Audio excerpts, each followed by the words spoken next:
뉴스페이퍼를 보시면 앞에서 기생으로 소개되는 가나안 여인 라합을 만나게 된다고 했습니다. 그런데 우리가 3장을 시작하면서도 이 기생 라합을 만나게 된, 그러니까 두 사람의 정탐꾼을 보낸 것에 대한 하나님의 책망이나 또 칭찬이나 이런 것들에 대한 소개가 아무것도 없어요.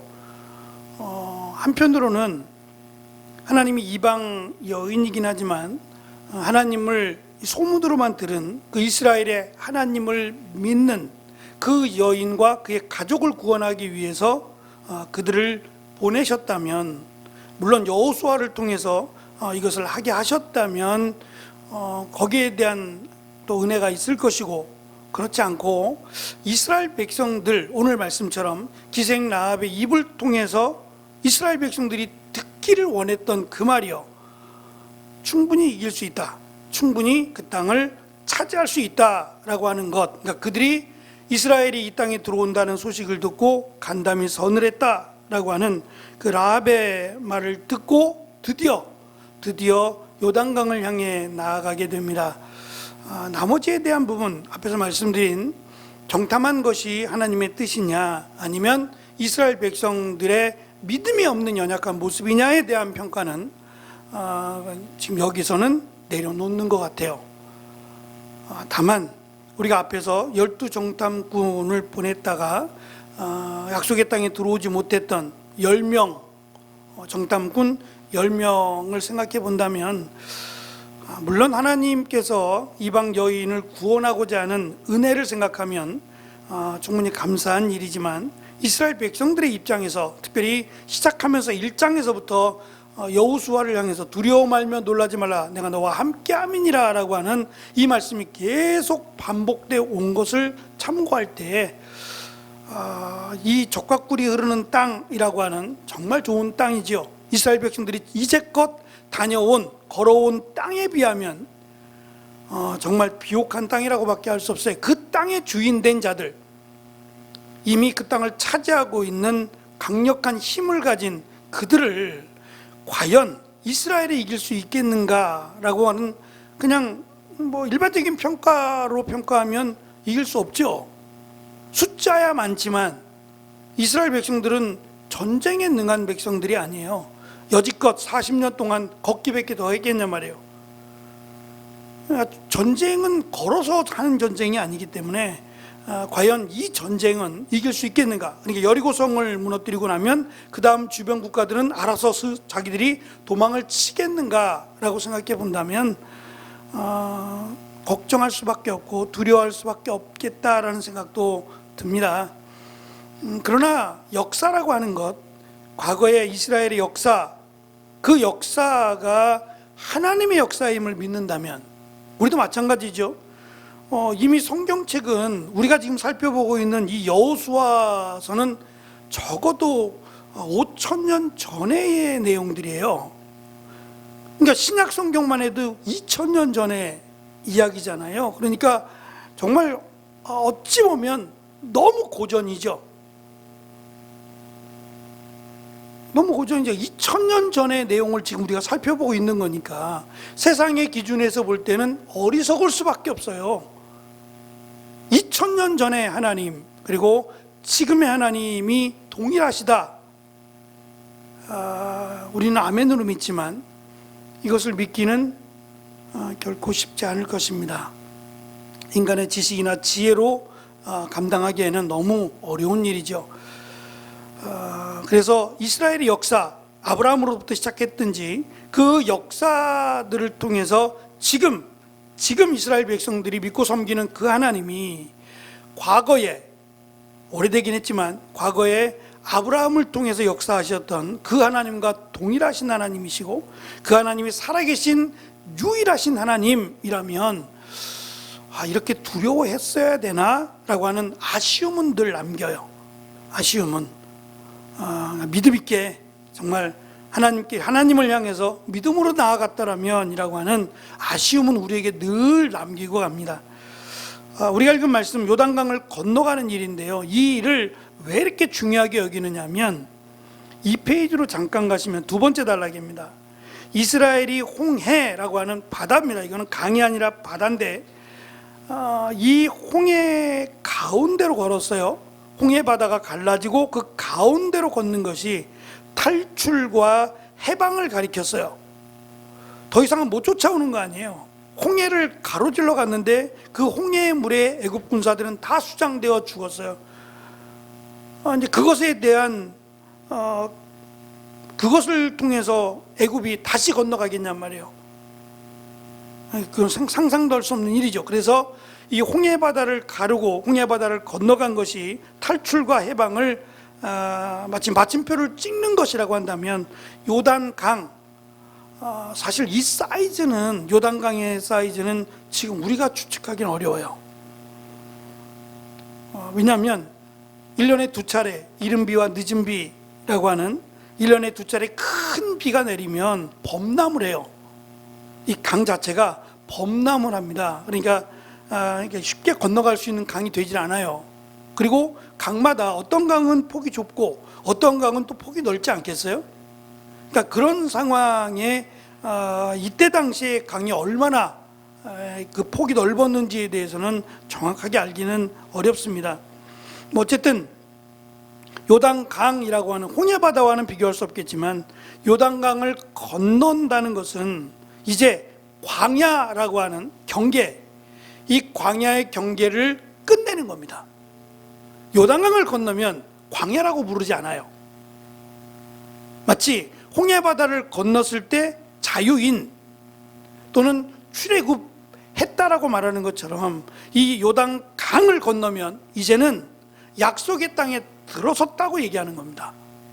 그러니까 물과 강의 경계가 홍해바다 그리고 요단강을 건너는 것을 통해서 확실하게 마침표를 찍는다는 의미에서 요단강을 건넌다는 것은 결국 40년의 광야가 끝났다는 거예요. 그들은 그렇게 이해를 했기 때문에 요단강을 건넌다라고 하는 것은 굉장히 큰 의미를 가지고 있습니다. 그래서 3장에서 우리가 지금 읽고 있는 부분, 또 앞으로 읽을 부분들이 요단강을 건너면서 준비하는 내용들이 나오는데 4장에 불필요하다 싶을 만큼 비슷한 내용이 또다시 나오는 것은 물론 똑같지 않습니다. 조금 더 세세한 내용들이 반복이 됩니다. 예를 들면 세 번째 단락에 있는 것처럼 요단강에서 가져온 돌로 기념비를 만들어 후세의 이 사건을 기억하도록 한다든지 하는 일들은 우리가 생각할 때 강 하나 건넌 것이 뭐라고 생각할지 모르지만 이 강을 건넌다라는 것이 하나님이 약속을 이루셨다 또는 약속한 대로 우리에게 적과 꿀이 흐르는 땅을 주셨다라는 것을 확증하는 사건이에요. 그래서 이 요단강을 건너는 사건을 굉장히 심도 있게 중요하게 본다라는 점을 기억하셔야 됩니다. 밑에 줄에 보시면 요단강은 단지 지역적 경계, 땅이냐 물이냐의 경계가 아니라 약속의 땅과 광야를 나누는 상징적인 경계고 신학적인 경계예요. 이제는 하나님의 이스라엘 백성으로서 살아가야 되는 삶의 모양이 돼요. 왜냐하면 이제껏은 내 집이 없어요. 내 땅이 없잖아요. 근데 요단강을 건너서 들어가면 내 땅이 생기고 내 집이, 그리고 이 땅을 유산으로 물려주는 삶이 시작이 돼요. 그러니까 성경에서 이 나라라고 하는 개념이 두 가지인데, 하나는 지형적 나라예요. 말 그대로 땅의 나라죠. 여기서부터 여기까지는 이스라엘, 여기서부터 여기까지는 모압, 이런 식으로 땅의 경계를 긋는 땅의 나라가 있어요. 그리고 침략할 수 없고 빼앗기지 않는 하나님의 나라가 있어요. 그 나라는 하나님이 다스리시죠. 땅은 왕이 다스리잖아요. 하나님의 대리 통치자인 왕이 다스리고, 하늘은 하나님이 다스리는, 그러니까 하나님의 허락이 없으면 하나님의 나라에 들어갈 수 없는, 그러니까 그 땅의 개념을 이렇게 해서 가르쳐 주는 거예요. 적과 꿀이 흐르는 땅, 비록 요단강이지만 이것도 하나님의 허락하시면 못 들어가요. 내가 갈래 라고 해서 갈 수 있는 게 아니었단 말이죠. 여기까지 인도하신 것도 하나님이고, 요단강을 건너서 그 땅을 차지하게 되는 것도 하나님께서 하신 거예요. 그러면서 하나님은 이스라엘 백성들에게 하나님의 백성으로서의 삶을 가르치시기를 원해요. 그 첫 번째가 순종이에요. 그러니까 믿음이라고 하는 것은 순종을 동반해요. 어디까지 순종이 믿음이냐라고 말할 수는 없어요. 그러나 분명한 것은 그 믿음이 있다면 하나님의 말씀에 순종하는 것이 반드시 연결되어 있어요. 그러니까 저 사람의 믿음이 좋다는 얘기는 하나님의 말씀에 순종한다는 의미와 같아요. 그러니까 하나님의 말씀대로 살지 않으면서 믿음이 있다는 얘기는 이거는 말이 안 되는 말이에요. 믿음은 하나님의 말씀에 순종함과 같이 한다라는 걸 기억하시고, 그렇게 하나님의 말씀에 순종할 것을 하나님이 40년 동안 광야 훈련을 통해서 가르치셨습니다. 이 페이지 세 번째 단락 보시면 여호수아는 요단강을 건너라는 하나님의 명령을 수행하기 위해서 아침 일찍 일어나요. 그리고 3일을 머물러요. 지금 이 걸어간 시딤에서 요단까지의 거리가 약 16km입니다. 물론 차이가 조금 있을 겁니다만 16km를 하루 만에 가는 거예요. 시딤에서 요단강까지 16km를 왔어요. 그러면 이제 더 이상 못 가느냐? 갈 수 있어요. 갈 수 있는데 안 가요. 안 가고 3일 동안을 기다리는 거예요. 그 3일 동안 뭘 하느냐? 유사들이라고 설명되는 그 지도자들이에요. 각 지파의 지도자들이나 장로들에게 이것을 전하게 하는 거예요. 두 가지인데, 하나는 너희는 결코 앞서지 말라는 거예요. 제사장들이 언약궤가, 제가 사과 상자만 하다 그랬잖아요. 크기를 재면 언약궤가 사과 상자밖에 안 돼요. 그 사과, 생각해보세요. 이스라엘 백성들이 지금 남자들만 60만, 장정만 60만이라고 치면 여자와 어린아이 앞에서 거의 200만 명 정도가 될 거예요. 그 많은 사람들이 언약궤가 보이겠냐고요. 예? 그 많은 사람들이 이 몇 열 종대로 섰는지는 모르겠어요. 그렇더라도 앞에서 이스라엘 백성들이 광야에서 행진할 때와 무관하진 않을 거예요. 이미 그것을 훈련받아 왔기 때문에 여기서도 제사장들이 맨 앞에 서고 그 뒤에 따라가는 무리들은 내가 먼저라고 할 수 없는 거예요. 어차피 다 들어갈 거기 때문에. 그러니까 이것에 대해서 숙지하게 하고, 결코 언약궤를 앞서가지 마라. 이건 굉장한 큰 의미가 있어요.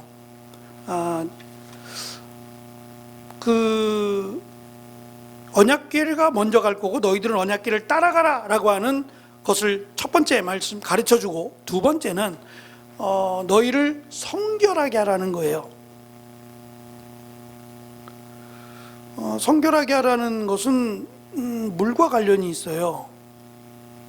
근데 뭐 물이 뭐 대단히 필요한 건 아닙니다. 뭐 목욕제기하고 그럴 만큼의 물을 이야기하는 건 아니더라도, 예를 들어서 물을 뿌린다든지, 약식으로, 이 전쟁 중에는 그렇게 했거든요. 물속에 들어가지 않고 물을 약식으로 뿌려서 정결하게 했어요. 그러더라도 지금 이스라엘 백성들 그 많은 인원들이 정결하게 하기 위한 시간이 필요해요. 대표만 정결하게 하는 게 아니라 지금 그 땅에 들어갈 행진하는 모든 사람들이 다 정결해야 돼요. 그래서 그 기간을 3일이라고 하는 기간을 준 겁니다. 왜 그랬느냐? 이 3페이지 보시면 먼저 세 번째 단락, 언약궤와의 거리를 두라고 말씀하시는데, 그 거리가 2000규빗이에요. 이것을 지금의 거리로 환산하면 약 900m입니다. 거의 1km 가까이를 떨어져서 걸어야 돼요. 언약궤가 앞에 가고 1km 정도는 떨어져서 이스라엘 백성들의 행진이 시작이 돼요. 왜 이렇게 하느냐? 제사장들이 다칠까봐, 또는 법궤가 문제가 생길까봐 이렇게 하는 게 아니라 두 가지 이유 때문인데, 하나는 성경이 그렇게 말씀하세요. 언약궤는 행할 길을 알리는 선두 역할을 한다는 거예요. 다시 말하면 지금 여기까지 오는 동안 누가 인도하시는 거냐면 하나님이 인도하셨죠. 뭘로 인도하셨죠? 언약궤가 아니었죠. 지금까지는 언약궤가 아니에요. 구름 기둥이었죠. 구름 기둥이 아니라 구름이 이 이스라엘 성소에 이렇게 같이 내려앉았다가 구름이 뜨면 같이 움직이는 거예요. 그러니까 그것 자체도 이스라엘 백성들이 이쪽으로 가자, 저쪽으로 가자 한 게 아니라 구름으로 하나님이 인도하셨던 거예요. 그리고 이제 적과 꿀이 흐르는 땅. 생각해 보세요. 지금 눈앞에 바로 요단강이 보여요. 요단강이 보이고, 요단강이 지금 이스라엘 백성들의 힘으로는, 조금 더 가볼까요?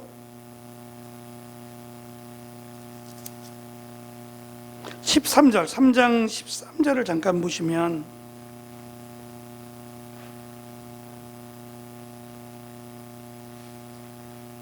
같이 읽어볼게요. 3장 13절 시작. 온 땅에 주 여호와의 궤를 맨 제사장들의 발바닥이 요단 물을 밟고 멈추면 요단 물 곧 위에서부터 흘러내리던 물이 끊어지고 쌓여 서리라. 홍해하고 비슷하죠? 근데 이 방법밖에 없냐 이거예요. 사실 우리는 이러한 생각을 하지 못해요. 어느 누가 내가 물에다 발 담그면 물이 서요. 물이 서고 물이 이렇게 쌓이냔 말이에요. 이런 생각을 이거 우리는 이렇게 생각 안 하죠. 말 그대로 뭐 다리를 만들거나, 다리를 만들거나, 뭐 아니면 다른 방향으로 물이 좀 이 간격이 좀 좁거나 우리가 건너갈 수 있는 그런 위치를 정하는 게 우리의 상식적인 생각이에요. 다시 말하면 하나님께서 과연 이스라엘 백성들이 볼 때 지금 행하시는 기적을 보리라고 말씀하니까 기적을 볼 정도면 그 물이 이스라엘 백성들이 쉽게 건너갈 수 있는 물을 택하셨겠냔 말이에요. 왜 굳이 홍해 바다로, 제가 아쉽다고 하면서 말씀드렸던 것 중에 하나가 우리 성경책 중에 이 지도가 있는 성경책들이 있어요. 예전에 나온 좀 비싼 성경들은, 제 거는 비싸지 않아서 지도가 없는데, 없어요. 그 이스라엘 백성들이 출애굽했던 여정을 그려놓은 지도들이 있어요. 혹시 우리 교회 성경은 지도가 없을 거예요. 근데 그 지도를 볼 때마다 참 속상한 것이, 왜 그 지도를 그따위로 그려놓은지 모르겠어요. 그따위로는 죄송한데 그렇게 그려놓은지 모르겠어요. 왜냐하면 우리는 홍해바다를 가로질러 간다고 믿죠. 성경대로 하면 하나님이 홍해바다를 지르신 거 아니에요. 물을 멈추게 하시고 물이 쌓였고, 그래야 애굽의 군대가 그 수장될 거 아니겠어요. 근데 지도를 가만히 보시면 돌아간다고요. 돌아가요. 질러가지 않는다고요. 근데 분명히 성경은 홍해바다를 가로질러 갔고 요단강도 가로질러 갑니다. 물이 멈춰요. 이건 하나님께서 하시는 것이 우리가 할 수 있는 일이 아니에요. 그러니까 이 물도 요단강 물이긴 하지만 이게 건너갈 수 있는 물이 아니었을 거라는 거예요. 충분히. 뭐 배를 타고 가거나 뭐 어떤 방법이 있겠지만 하여튼 쉽게 건너갈 수 있는 길이 아니에요. 그리고 눈앞에 보이는 길은 뻔해요. 뻔하지만 하나님께서 가르쳐주고자 하는 것은 미지의 길이에요. 한 번도 이스라엘 백성들이 건너가 보지 않은, 한 번도 여기까지 와보지 않았어요. 이제 처음 가는 거예요. 그 처음 가는 여정의 길은 하나님이 앞서 가신다는 거예요. 지금껏 그래 온 것처럼, 이스라엘 백성들을 광야에서 인도하신 것처럼, 그게 실력이 없어서 마치 내비게이션이 잘못돼가지고 계속 헛돌고 그랬던 게 아니라 정확하게 하나님이 그들을 광야에서 인도하셨던 것처럼 지금 약속의 땅에 들어가는 것도 하나님이 하신다라는 것을 충분히 그들이 믿으라고 하기 위해서 먼저 언약궤가 간다는 것이고, 900m 또는 1km 가까이를 떨어져서 따라오라고 하는 것은 두 번째 이유에 해당되는데, 4페이지 맨 위에 줄에 있습니다. 기적이 일어나는 것. 그 다시 말하면 지금 우리가 읽었던 13절의 말씀이에요. 여호와의 언약궤를 맨 제사장들의 발바닥에 요단물을 밟고 멈추면 요단물 곧 위에서부터 흘러내리던 물이 끊어지고 그 위에 물이 계속 쌓여 있는 거예요. 한번 봤으면 좋겠는데, 내려가는 물은 내려간다고 치죠. 이건 흘러내려가는가. 오던 물이 쌓이면 어떻게 되는 거예요? 요단강 물이 흘러내리잖아요. 안 가보셨으니까 잘 모르죠. 저도 안 가보긴 했는데 흘러내려요. 그래 사해바다까지 가는 거잖아요. 그러니까 요단강 물은 위에서 밑으로 흘러내리는 거거든요. 흘러내려서 사해바다까지로 가는데, 어쨌든 얼마나 빠르게 흘러내리는지 모르지만 흘러내리던 물이 멈췄는데 이것이 쌓였대요. 물이. 한번 생각해 보세요. 물이 오다가 계속 쌓여요. 쌓이면 어떻게 돼요? 옆으로 흘러 넘치거나 어디까지 쌓여요 이게. 그래서 이게 무슨 말일까 싶어요. 쌓이면 계속 물이 이렇게 올라가는 거예요. 예? 어디까지 올라가는 거예요 물이 쌓여서? 너무너무 신기하지 않아요? 밑에 물은 흘러내려간다고 치고 위에서부터 흐르던 물이 쌓인다고 하니까 마치 흙이 쌓이듯이 쌓이는 건지는 모르겠지만 물이 계속 쌓인다 그래요. 이 표현을 쓸 수 있는 것은 하나님께서 하시는 역사이기 때문에 그래요. 이것을 보게 하기 위해서, 가까이 있으면 못 보잖아요. 1km 정도 떨어져서 제사장이 물을 밟았을 때 물이 끊어지고 멈추고 물이 계속 쌓여지는 이 장관을 1km 떨어진 이스라엘 백성들이 보는 거예요. 보고 그것을 오면서 무슨 고백을 하느냐, 하나님이 하셨다는 걸 믿게 하기 위함이라는 거예요. 그래서 먼저 언약궤가 먼저 가고 그 다음에 이스라엘 백성들이 뒤에 따르라고 말씀하십니다. 두 번째 중요한 이유가 3일이라는 시간 동안 어떻게 진행할 거냐, 어떻게 행진할 거냐도 설명했겠고, 또 3일이라는 기간 동안 너희는 거룩하게 하라, 성결하게 하라 라고 말씀하셨는데, 그 성결하게 해야 될 이유예요. 이건 전쟁도 아니고 뭐가 거룩하냐 이거예요. 그냥 요단강을 건너가는 건데, 어차피 물론 물이 튀기진 않겠지만 어차피 건너가는 건데 굳이 전쟁도 아니고요. 이게 무슨 거룩한 일이냐 라고 생각할 수 있는데, 제가 여기다가 빨간 글자를 좀 써놨어요. 이스라엘의 성결이 보장되지 않으면 기적을 볼 수 없는데, 왜냐하면 요단강을 건너는 것은 단순히 이스라엘이 강을 건너는 문제가 아니라 여호와께서 강을 건너시는, 먼저 언약궤가 건너가잖아요. 언약궤지만 이 언약궤는 곧 하나님의 임재를 상징하는 거였어요. 단순한 상자가 아니라 하나님이 그곳에 임하신다는 걸 상징하는 거고, 하나님이 그들과 함께 한다는 걸 상징하는 게 언약궤니까 하나님이 건너가시는 곳이 거룩한 거예요. 그래서 하나님이 건너가시는 그 땅이 거룩하고, 하나님이 건너가시는 그 땅을 이스라엘 백성들이 따라가기 때문에 거룩하다라고 말씀하시며 성결하라고 말씀하시고, 요 내용을 신약 성경에 가져가면 세례 요한도 그렇고, 요 부분을 히브리서에서도 이스라엘의 문헌을 중심으로 한 내용에서는 이 요단강을 건너는, 그러니까 물속을 들어가는 건 아니에요. 강을 건너가는 건 분명한데, 이 요단강을 건너가는 것을 어떻게 이해를 하냐면 마치 세례를 받는 것처럼, 회개하고 세례를 받는 것처럼 설명한단 말이에요. 그러니까 세례라고 하는 것은 이 거룩함으로 거듭나는 거예요. 구약과 신약은 분명히 다릅니다. 구약은 잠깐 거룩하고 성결해지는 거고, 신약 성경에서 예수 그리스도를 믿음으로 세례를 받은 것은 영원한 거예요. 그러니까 세례를 2번 받지 않잖아요 우리가. 받아도 돼요. 기억 못 하시는 분들은 또 받아요. 또 받은다고 문제가 안 돼요. 근데 굳이 받았다면 또 받아야 될 일은 없어요. 근데 이제 조금 내가 받을 때 조금 제대로 받지 않았다. 우리 이번에 세례 받았던 이 박정훈 형제가 받았나? 근데 그게 더 이상한 거예요. 예수님을 안 믿는데 어떻게 받았나가 되냔 말이에요. 기윤정 자매도 몰아치듯이 막 같이 그냥 1+1 식으로 해가지고 그러니까 본인도 속상하대요. 그렇게 세례를 받아서 다시 받고 싶을 정도로. 근데 다시 받는들 그 세례가 우리를 구원으로 인도하지 않아요. 상징적인 부분이고, 제일 중요한 것은 예수 그리스도를 믿음으로 세례를 받을 때 그 세례가 가치 있고 의미 있는 세례가 되죠.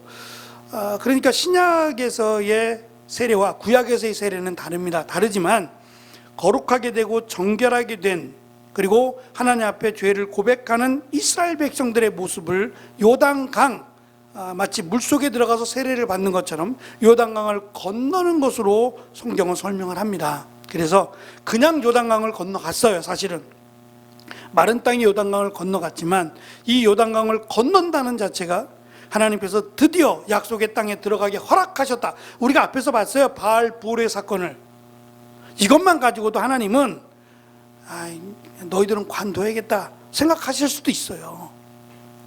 그러나 하나님이 이제껏 그런 것처럼 자비와 긍휼을 베푸셔서 그들에게 약속의 땅에 들어갈 수 있도록 허락하셨어요. 그것을 안다면 이제 하나님의 백성답게 살도록 노력하는 것이 이스라엘 백성들의 숙제가 되겠지요. 어쨌든 이 건너라라고 하는 명령이 계속 나오는데요. 한번 보겠습니다. 3장 3절입니다. 3장 3절에서는 그 뒤를 쫓으라고 번역이 됐어요. 따르라 또는 건너라 라는 단어와 똑같은 단어입니다. 이 알라크라는 단어인데 그 뒤를 쫓으라고 번역된 단어, 4절에 가면 지나다라고 하는 단어예요. 그 길을 지나보지 못하였음이라 할 때 그 길을 지나다라고 하는 단어와 똑같은 단어가 쓰여졌고, 한 번 더 6절에서 정확하게 백성 앞에 나아가다 또는 건너라, 백성 앞에 건너라는 단어로 번역이 됐죠. 왜 이렇게 건너가라, 따라가라, 가라라는 명령을 반복하느냐? 단순히 가는 것, 물론 이스라엘 백성들에게 있어서 앞을 향해 약속의 땅을 향해 나아간다는 건 굉장히 큰 의미죠. 무엇보다 중요하니까 약속의 땅에 이르기를 원했고 드디어 그 땅에 들어간다는 것이 얼마나 기대와 소망을 가지고 있겠어요. 그러나 이 명령 뒤에는 그 약속의 땅에 들어가서 이제 전과 다른 과거에는 그냥 말 그대로 먹고 자고 걷고 뭐 이런 거밖에 없었잖아요. 근데 이제는 우리가 이 땅을 살아가는 거와 같이 자신들이 이제 뭐 약속의 땅에 들어가서 곧 만나가 끊어집니다. 만나가 끊어지고 이제 자기들이 씨앗을 뿌리고 열매를 통해서 거두고 해야 되는 일들이 남아 있어요.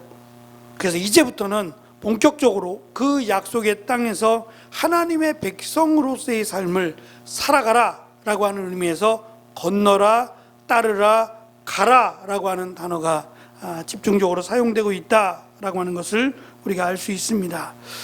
우리도 마찬가지로 우리의 삶은 하나님의 나라를 향해서 가는 삶이에요. 시간은 과거로 돌아가지 않습니다. 결코로 우리가 과거를 생각할 뿐이지 과거로 돌아가지 않습니다. 항상 미래를 향해서 나아갑니다. 근데 그 미래를 향해서 나아가는 삶이 하나님의 나라를 향해서 나아가야지 세상을 향해서 나아가는 건 아닙니다.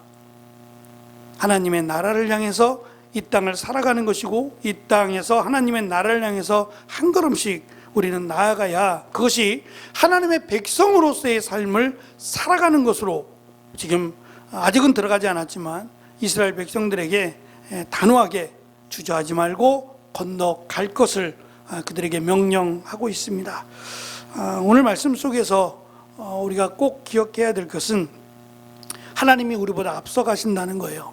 언약궤가 앞서서 진행했고 그것을 보게 하시고 하나님이 이끌어 가신다는 것을 고백하게 하시고 기념하게 하시는 하나님이 이 땅의 삶 가운데도 우리가 하나님의 말씀에 따르기를 원하세요.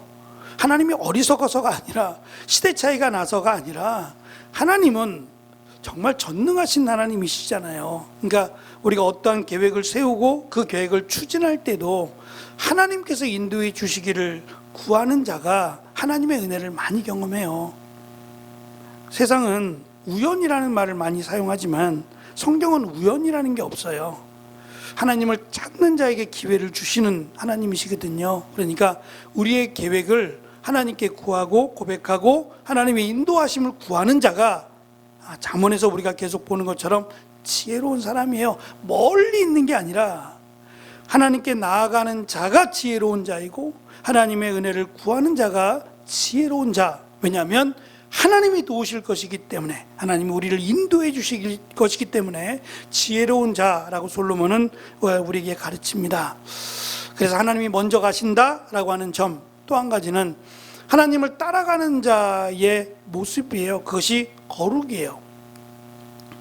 흉내를 내는 게 아니라 하나님의 백성으로 하나님께 나아가는, 그리고 하나님의 인도하심을 구하는 자는 먼저 거룩하라, 성결하라고 말한 것처럼 우리의 삶이 구별된 자로, 하나님을 믿는 구별된 자로 거룩에 힘쓰는 그 모습을 요단강을 건너가기 전에 이스라엘 백성들에게 또 가르치시고 그것을 기억하게 하셨다라는 점을 기억하고, 늘 저나 여러분이나 다 마찬가지로 하나님 앞에서 종교개혁을 일으킬 때 부르짖었던 슬로건입니다. 코람 데오라는 말인데요, 코람이라고 하는 말은 앞에서라는 말이고 데오가 하나님이에요.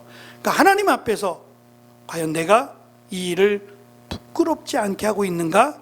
사실 이것이 다른 누가 아니라 내가 하나님 앞에서 늘 점검해야 될 중요한 가이드라인이 아닌가라는 생각이 듭니다. 우리에게 맡겨주신 일, 또 우리가 감당하는 일들 속에서 하나님의 백성으로 살아가고 또 거룩에 힘쓰는 저와 여러분이 되시기를 축원합니다. 기도하겠습니다.